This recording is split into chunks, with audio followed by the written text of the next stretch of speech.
Hello guys, welcome to our own YouTube channel. आज का हमारा टॉपिक होगा modus ponens and modus Tollens.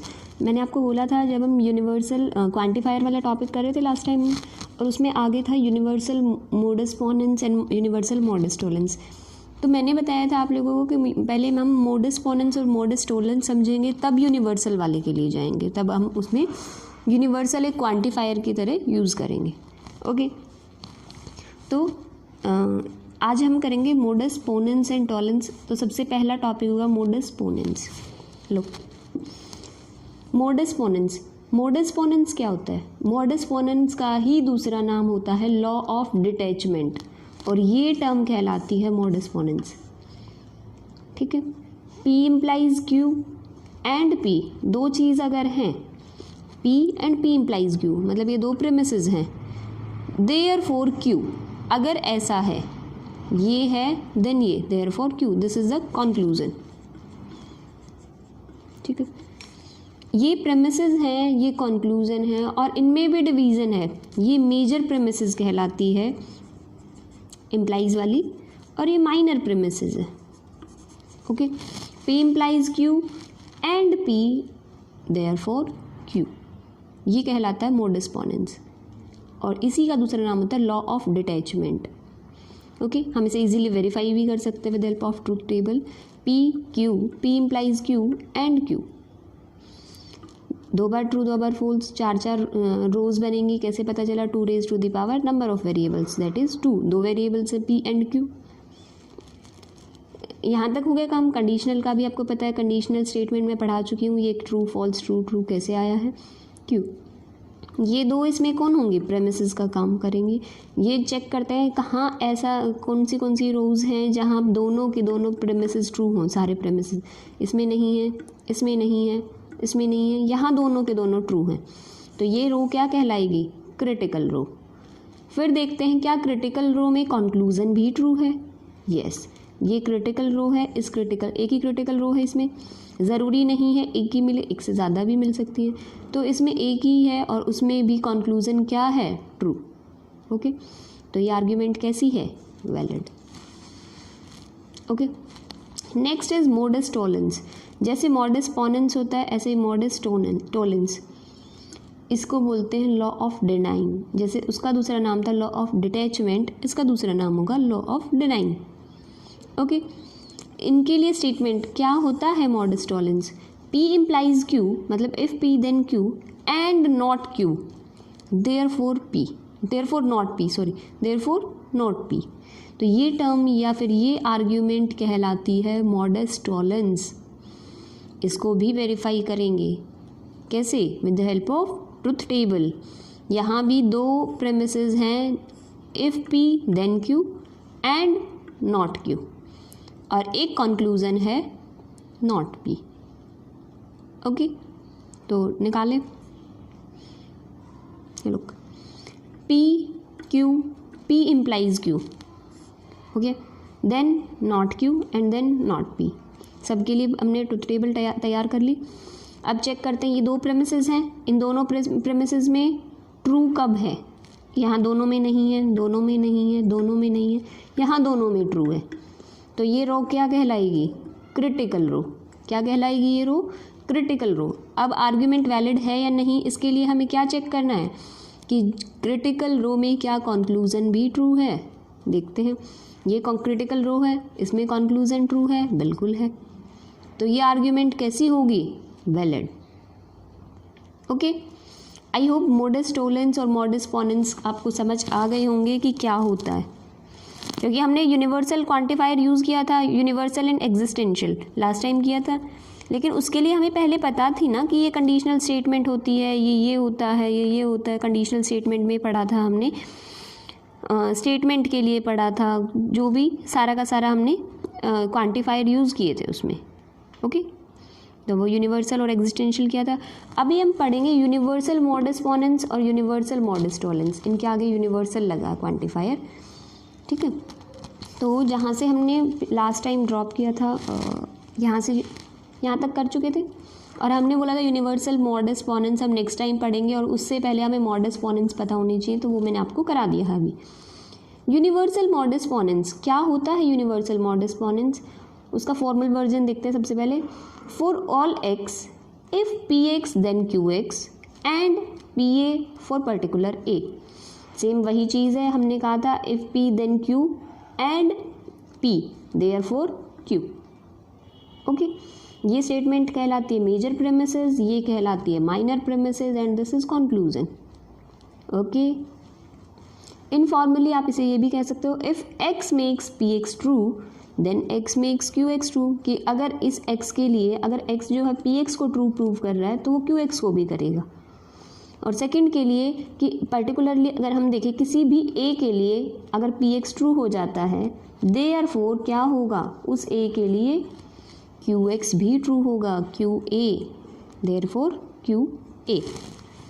Okay, तो यूनिवर्सल मॉडस पोनेंस की आपको स्टेटमेंट तो क्लियर हो गई होगी। ये जो आर्ग्यूमेंट होते हैं इस फॉर्म में इन्हें बोलते हैं सिलोगिज्म। ओके, सिलोगिज्म रीजनिंग वगैरह में पढ़ाई हुई होंगी सिलोगिज्म। लुक,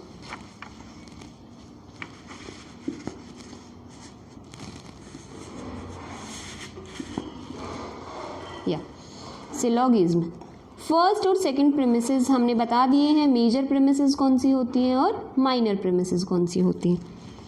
ओके, एक एग्जाम्पल से समझते हैं। If a number is even then it's square is even. अगर कोई नंबर इवन है तो उसका स्क्वायर भी इवन होगा। तो ये if P then Q. Okay, फिर इन्होंने क्या कहा था कि क्या होता है कि फॉर ऑल एक्स के लिए if P x then Q x, इस तरह था। सेकेंड चीज़ थी किसी भी ए के लिए पी एक्स ट्रू हो जाए, मतलब पी ऑफ ए हो देयरफॉर क्यू ऑफ ए। तो हमने यहाँ क्या किया, अगर कोई नंबर इवन है तो उसका स्क्वायर भी इवन होगा। और अगर कोई पर्टिकुलर नंबर के ले लेते हैं तो पी ए मतलब वो नंबर के क्या है, इवन। देयरफॉर कंक्लूजन मतलब क्यू ए, देयरफॉर उसका स्क्वायर भी इवन, ये कंक्लूजन है। तो मेजर प्रेमिसेस देखते हैं क्या बनती है इस आर्ग्यूमेंट की। For all x if x is even then x square is even, ये मेजर है ना, तो बन गया इसमें से। ओके, पी एक्स क्या है, if x is even, if P x then Q x क्या है, x square is even.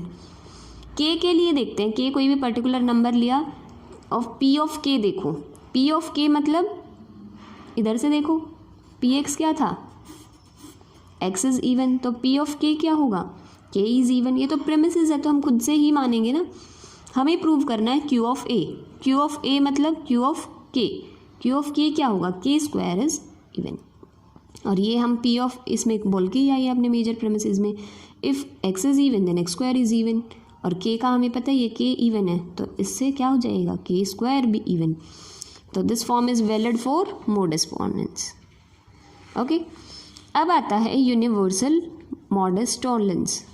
Modus tolerance याद होगा आप लोगों को, क्या था, if P then Q and not Q therefore not P.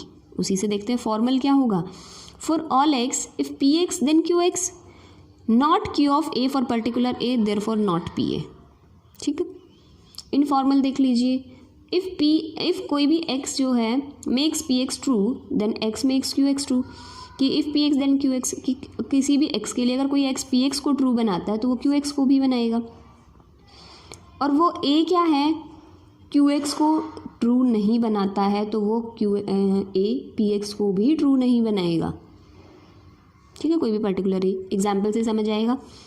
अगर हम देखते हैं all human beings are mortal, all human beings are mortal, Zeus is not mortal therefore Zeus is not human. देख सकते हो अभी तुम पी एक्स को लेट करते हैं x is human, q x लेते हैं कि वो मोर्टल है, तो if P x then Q x, कि अगर वो ह्यूमन बीइंग है तो वो मोर्टल होगा। ठीक है, लेकिन अगर वो मोर्टल नहीं है तो हमें प्रूव करना है कि वो ह्यूमन भी नहीं होगा। ठीक है, कोई भी एक नंबर लेट कर लेते हैं z, वो z क्या है, ज्यूज, तो वो Zeus for all x if P x then Q x, ये तो हो गया if P x then Q x. और ज्यूज क्या है, नॉट क्यू एक्स, तो देयरफॉर नॉट पी जेड, मतलब z अगर हमने ज्यूज माना तो। एक मिनट, इसको वेन डायग्राम से देखते हैं। All human beings are mortal, तो ऑल ह्यूमन बीइंग्स सारे के सारे क्या हैं, मोर्टल। ठीक है, ओके तो अगर मतलब कुछ लोग इमोर्टल भी होंगे लेकिन वो ह्यूमन बीइंग नहीं होंगे, तो all human beings are mortal. और अगर हम कह रहे हैं हमने दूसरी चीज़ क्या ली है, ये तो दोनों क्या है premises, all human beings are mortal हमने कर दिया। अब हम करते हैं ज्यूज इज़ नॉट मोर्टल, तो ज्यूज इज़ नॉट मोर्टल, ये मोर्टल का पार्ट था, ज्यूज इससे बाहर है। तो दोनों के दोनों डायग्राम्स को अभी हम कंबाइन करके देखते हैं, क्या कंबाइन करने से क्या बन रहा है। तो क्या बना, ह्यूमन बीइंग हैं सारे, वो मोर्टल हैं, लेकिन उस मोर्टल से बाहर क्या है, ज्यूज। तो हमने कहा था ज्यूज इज़ नॉट मोर्टल, तो अगर वो मोर्टल ही नहीं है तो वो ह्यूमन बीइंग बिल्कुल ही नहीं होगा। तो वेन डायग्राम से हमने इजीली प्रूव कर दिया है, ठीक है। All human beings are mortal, if P then q, Zeus is not mortal, not Q, therefore Zeus is not human, तो नॉट पी। ओके, इनवैलिडिटी के लिए एक एग्जाम्पल देखते हैं, वो वैलिड था, एक एग्जाम्पल देखते हैं जो वैलिड ना हो। All human beings are mortal, हमने लिया था सोहन या ज्यूज इज़ नॉट मोर्टल, अभी हम ले रहे हैं सोहन इज़ मोर्टल। तो हमें प्रूव करना है सोहन इज़ ह्यूमन होगा कि हर ह्यूमन बीइंग मोर्टल है। अगर कोई मोर्टल है तो क्या वो ह्यूमन बीइंग भी हो, ये ज़रूरी है नहीं। इसका हम देखते हैं, all human beings are mortal, Sohan is mortal, combine करते हैं। तो हो सकता है अगर सोहन मोर्टल है तो मतलब इसके अंदर है, तो हो सकता है सोहन इनमें से हो, ठीक है, या फिर हो सकता है सोहन इनमें से हो, ठीक है। तो दो ऑप्शन है सोहन के पास, या तो सोहन ह्यूमन बीइंग हो या फिर नहीं हो। तो फर्स्ट केस में अगर सोहन ह्यूमन बीइंग है तो ये ट्रू हो जाता है, लेकिन ये ज़रूरी नहीं है कि वो हर बार ट्रू हो सकता है सोहन यहाँ हो, वो ह्यूमन बीइंग ना हो। तो आर्ग्यूमेंट वैलिड नहीं है। वैलिड कब होता है कि हर केस में वो ट्रू हो जाए। ओके, तो यहाँ तक समझ आ गया होगा आपको, क्वांटिफायर का टॉपिक ख़त्म होता है। नेक्स्ट टाइम हम करेंगे लैटस। ओके, लैटस का टॉपिक इम्पॉर्टेंट होता है, आना ही आना है। नेक्स्ट टाइम करेंगे इसको कंप्लीट, नेक्स्ट में तो कंप्लीट नहीं होगा लेकिन शुरू कर देंगे नेक्स्ट में, बड़ा टॉपिक है लैटस, तो नेक्स्ट टाइम देखेंगे। ओके, सो आज के लिए इतना ही रखते हैं। Thank you guys for watching my video. If you like it please like, share and subscribe my channel. If you have any doubt, any query, you can message me on Instagram or ask your question in the comment section also. I will share my UPI ID and my Instagram ID in the description box. Thank you guys.